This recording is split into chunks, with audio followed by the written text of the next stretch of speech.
Hi friends, welcome to our YouTube channel. Friends, చూసుకున్నట్లయితే చాలామంది ALP CBT2కి select అయినటువంటి వాళ్ళు మనకి మెసేజ్లు చేయడం జరుగుతుంది.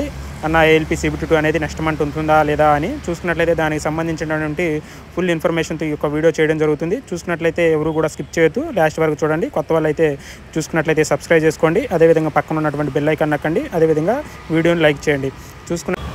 చూసుకున్నట్లయితే మనం ఏఎల్పీ CBT2 గురించి అన్నీ పరిశీలించిన తర్వాతే ఈ యొక్క వీడియో చేయడం జరుగుతుంది. కాబట్టి ప్రతి ఒక్కరు కూడా వీడియోని ఎండ్ వరకు చూడండి.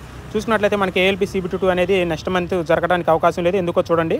నెక్స్ట్ మంత్ అనేది అన్ని బోర్డుల్లో కూడా మనకి టెక్నీషియన్ 1, టెక్నీషియన్ 3కి సంబంధించినటువంటి డీ జరుగుతుంది. ఈ డీవీలో అందరూ కూడా ఐటీఐలో ఉంటారు. మనకి ఏఎల్పీ CBT2 కూడా ఐటీఐలో ఉంటారు. కాబట్టి వీళ్ళని దృష్టిలో ఉంచుకుని నెక్స్ట్ మంత్ అయితే ఎగ్జామ్ అనేది జరగడానికి అవకాశం లేదు. మనకి ఆఫ్టర్ 28 తర్వాత మనకి 28 అంటే సంవత్సరం 28, 29, 30 వరకు పారామెడికల్ ఉంది. పారామెడికల్ అయిపోయిన తర్వాతే మనకి ఏఎల్పీ CBT2 అనేది జరగడానికి అవకాశం ఉంది. మనకి మే మంత్లో ఏఎల్పీ CBT2 అదేవిధంగా జేఈ CBT2 ఎగ్జామ్ అనేది కండక్ట్ చేయబడుతుంది. మ్యాక్సిమం మనకి మే మంత్లో మాత్రమే. మనకి జేఈ వచ్చేసే వరకు మే మంత్ ఎండింగ్లో జరగవచ్చు. అదేవిధంగా మనకి ఏఎల్పీ అనేది ఫస్ట్ మంత్లో జరగవచ్చు.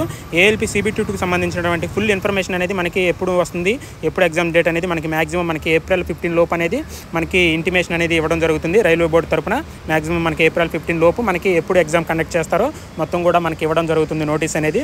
అదేవిధంగా మనం ఒకసారి ఈ యొక్క ఏఎల్పీ CBT2 యొక్క వెబ్సైట్ని ఒకసారి మనం చూసినట్లయితే అక్కడ ఉన్నటువంటి మ్యాటర్ అంతా కూడా ఎరైజ్ చేయడం జరుగుతుంది. అంటే మనకి ఏఎల్పీ CBT2 లింక్ అనేది అప్డేట్ చేయడం జరుగుతుంది. ఒకసారి చూడండి. నేను ఒకసారి భూపాల్ వెబ్సైట్లోకి వెళ్ళాను. ఈ యొక్క ఏఎల్పీ CBT2కి సంబంధించినటువంటి లింక్ నేను ఓపెన్ చేద్దాం. ఒకసారి మనకి అక్కడ సిటీ ఇంటిమేషన్ లింక్ అనేది ఒకసారి ఓపెన్ చేద్దాం. అక్కడ సిటీ ఇంటిమేషన్ లింక్ ఓపెన్ చేసినట్లయితే మనకి సిటీ ఇన్ఫర్మేషన్ అంతా కూడా ఎరైజ్ అయిపోయింది. చూడండి, ఈ విధంగా మొత్తం కూడా అరేంజ్ చేయడం జరిగింది. చూసుకున్నట్లయితే అప్డేట్ అనేది అవుతుంది. మనకి మ్యాక్సిమం ఏప్రిల్ 15 లోపు మనకి ఏఎల్పీ CBT2కి సంబంధించినటువంటి ఇన్ఫర్మేషన్ ఉంటుంది. మనకి నెక్స్ట్ మంత్ అయితే జరగడానికి అవకాశం లేదు.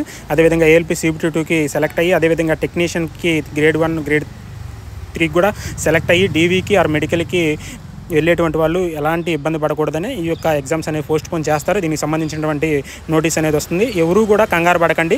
కంగారు పడకుండా మీకు టైం అనేది దొరికింది కాబట్టి అందరూ కూడా మంచిగా ప్రిపేర్ అవ్వండి. మీకు చాలా టైం దొరికింది. ఇది మీకు అదృష్టం. కాబట్టి వీడియో నచ్చినట్లయితే లైక్ చేయండి, షేర్ చేయండి, సబ్స్క్రైబ్